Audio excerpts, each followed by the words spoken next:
The more you unfold into yourself, the less you need to experience, the less relationships that you'll have, the less drama you'll have in your life, the less desires you'll have for things that are not in alignment with your truth. The friendships, the relationships that you may have had for a long time start to fall away because they're no longer in alignment with your truth. It is an evolving thing as well. It's layers. Think of yourself as an onion, and you have many layers, and each layer that you continue to remove, you get closer and closer to a truth, a deeper truth about yourself. Things naturally fall away. Empathy. You become more empathic.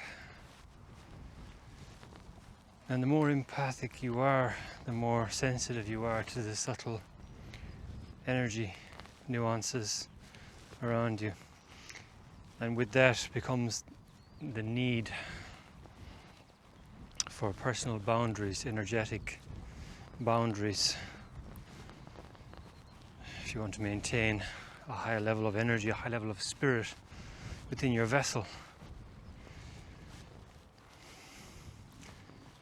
So the beginning of our spiritual journey, we're gathering information, insight. We're trying to discover who we are, and we start off by looking outside of ourselves. And yes, looking outside of ourselves in the beginning is a useful tool because it reflects back to us where we're at, and it continues to do so even to this day. But generally speaking, we're not fully, although we are probably on some level, we're not fully aware that the external world is a reflection of where we're at energetically in the moment, and where we've been consistently at up to now. Because as we're all aware of in this energetic experience, that there is a delay between the energy that we're at now and the experience in the so-called physicality. The first half of our lives, I guess we could say that we are accumulating knowledge. We are discovering self in layers of awakening. And at a certain point in our life, we begin to unpack all that information, that knowledge, and it becomes wisdom. And when I say the knowledge becomes wisdom, all that we've accumulated, we incorporate, or we integrate that into self. And all the irrelevant information and knowledge that we've gathered begins to be filtered out, to fall away, and that is expressed in the external experience in almost real time. But there is a slight delay. But as we let go of all the irrelevancies in life, the more in sync with our manifestation we become. So what I mean by that is that our manifestations become a lot quicker. They become almost immediate, which requires a lot more responsibility. So in a sense, it is a safety mechanism that we are not able to manifest or have immediate manifestation in the lower levels of awareness, the lower levels of self-realization, because we are still accumulating, gathering. We're in the gathering phase, we're in the learning phase, and we are not very discerning about what we are gathering. We're just gathering up as much as we can get. It's a intellectual and subconscious levels. We are just gathering up information, whether they're beliefs, ideas, everything in between. It's just, we just accumulate like children. We just are absorbing.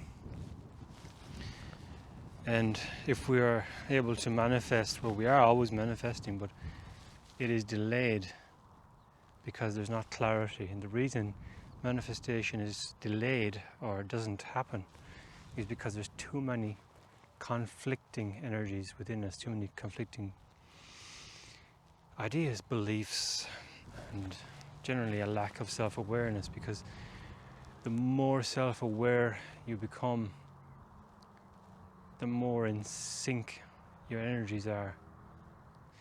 But as the layers of truth, of awareness evaporate or dissolve, you come closer and closer to self, and you become more and more progressively comfortable within that self, and becomes more and more incorporated into your predominant experience.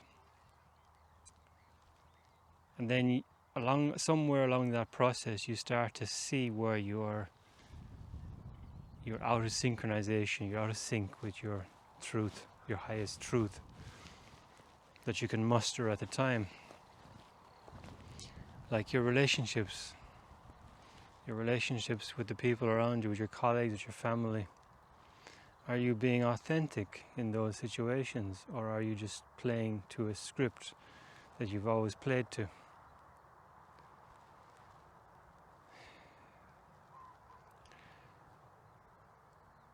Are you always in your truth, or is it only some of the time? And speaking from experience over the years, I've always had the concept of this self-development, this expressing higher levels of self. But I have to be honest with myself, I've not always been in my truth.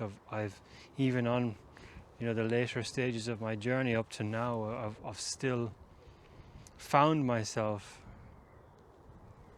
being ingenuine in my expressions, in my relationships with people in the external world, in the relationships with family and with work colleagues and friends and so forth. I've not been my authentic self.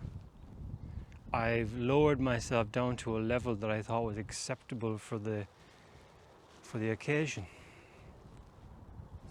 and that is okay. You can do that, but it takes away from the work that you're doing. If you are serious about becoming the greatest, the highest version of self, the most self-aware that you can be, then that is an injustice to that self-development. But it's okay. I mean, we will do that, and you have to forgive yourself for that, and just keep trying. It's the consistency that's important. Sometimes we fall down, but we get back up again. But as you become more confident within yourself, within your journey of self-awareness, when you really take it seriously, the journey of knowing thyself, and you continue on with that as consistently as you can, one day you're just going to have the realization that, wow, I'm so different now. I feel so more free now than I have done like 5 or 10 years ago. I feel so more at peace within myself. I don't feel like I have to impress anybody anymore. And I start to realize that actually I've been pretty authentic most of the time recently. And that has gone so well for me. My interactions with work colleagues, family, friends and strangers, everyone around me, has become so much more balanced and healthy. And you realize that people like you a lot more because you are being authentic. And to think all this time that you had to mold yourself into some character to fit in. And you think back on when you've done that in your life and you realize it never really worked out for you. You always ended up in some sort of conflict with yourself or with other people around you. And you realized that didn't work for you, so you went on your mission to try and resolve that, to try and be more authentic. But even the idea of who you were as an authentic being back then, in your early stages of your journey, is not who you are now. You've grown so much more, like internally, you have grown so much more now. Now, if you really think about your life now, yeah, it may not be perfect. There may be still difficulties, but you're definitely on the right path. Do you know why I know that? Because you're hearing me say this. That's your life reflected back to you. So we're all mirroring back to each other. You're not going to understand what I'm saying if you don't feel it on some level, you don't know it. You're not going to see this video because the algorithm is not going to present this to you, because if you're not interested in this content, that means you're not on that frequency. It's really simple. The algorithms, no matter what platform it is, YouTube, TikTok, and all the other platforms, they all run on algorithms based on your attention, where you put your attention. If you're putting your attention on a certain topic, then it's going to pump more of that stuff to you. It's pretty simple. It's not that complicated, really, when you think about it. The fear mongering, the mass media mind control is so successful because there's so many people in lower frequencies that are just hooked, it's like an addiction to the negativity, the fear, because they're asleep. They don't have much self-awareness. If they had self-awareness, they'd realize that they're creating their own reality. It's a self-fulfilling prophecy. So what you focus on, you bring about. You become what you are, and you are what you become. It's like, which comes first, the chicken or the egg? Well, that's for you to decide, because at any moment you can change it. If you're like me, in my earlier days, I was deep into the rabbit hole. I was into the conspiracy theories. That's what got me into it. The supernatural, the conspiracy theories, the aliens, the UFOs, the secret military space programs, and the Illuminati, and all this kind of thing. And all this is very negative stuff, but it was all part of my awakening into self-awareness that I'm here expressing today. And I know that 10 years ago I was not at the same level of awareness as I am now, and I know in 10 years from now I'll have evolved even greater. So 10 years ago, all the revelations that I had were the be-all and end-all. That was like I had all the answers, but actually they just created more questions and created more disharmony in self, because I was still projecting outside of self. But now I'm starting to comprehend that this world is a reflection of where I'm at, because I know from experience that the more confident in my self that I've become, the greater and the more harmonious my experiences and interactions with the world around me has become. So it is a feedback loop. It is cycling, or it is reflecting back to me where I'm at internally. It's really that simple. We don't need to complicate things any more than that. We really don't need to complicate it more than that. Life is actually that simple. This place, if you want to call it, is a bit like the holodeck or the matrix or whatever you want to call it. It doesn't matter. You can put whatever label on it you want.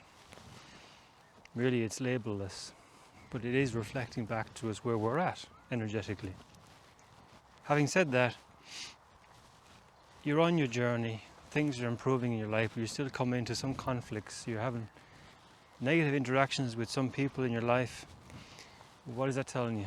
That's highlighting to you the trash that you haven't yet cleared out. There's some rooms in your mansion that you have to go in and clean out yet, even though you've done a lot of work to this point.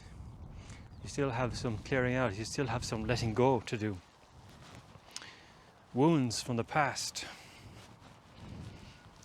they repeat around energetically within us until we've resolved them. They're like questions that cycle around within our subconscious that doesn't have an answer, so it just keeps cycling around like a program, and then it's repeated in the form of a manifestation in this physical world, just to kind of highlight to us that there's some unresolved shadow work that we need to do. But the more and more you clear out all the rooms of your mansion, the house, the more peaceful it becomes, the more comfortable you become within your own skin, as it were.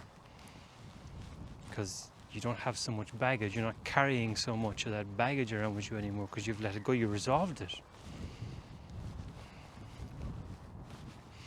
And the best way to resolve a lot of this stuff is just forgiveness. And the thing that the person that we have to forgive is ourselves. And it is important to forgive those that we attribute the pain to. So relationships with our parents, family, friends, loved ones, ex-lovers, lovers, etc. Enemies. We have to forgive them all, but most importantly, we have to forgive ourselves. You have to forgive yourself. This is a journey. You are a gift, and the first half of your gift is to put all that which you gather into this box and you wrap it up. Now, at some point in your life, you realize that it's a gift. It's all been a gift to you, and you start to unwrap that gift and to let it out into the open, to integrate that into your beingness, integrate what you've learned from that, the wisdom, and it's all showing you a new version of self. So it is a wonderful experience that we're having here, although we may not agree with that in the moment when things are difficult, things are challenging. But despite outward appearances, we have to appreciate and love ourselves and believe that anything is possible at any given moment, and to believe that we have far more power over any given situation than we give ourselves credit for. Fundamentally, we are energy, and that energy is love energy, because that is pure creative energy, that is pure consciousness. It's like a flow of current, it's like an ocean of potential, an infinite ocean. That's what we are. You're not small, you're not weak. You are infinite and powerful.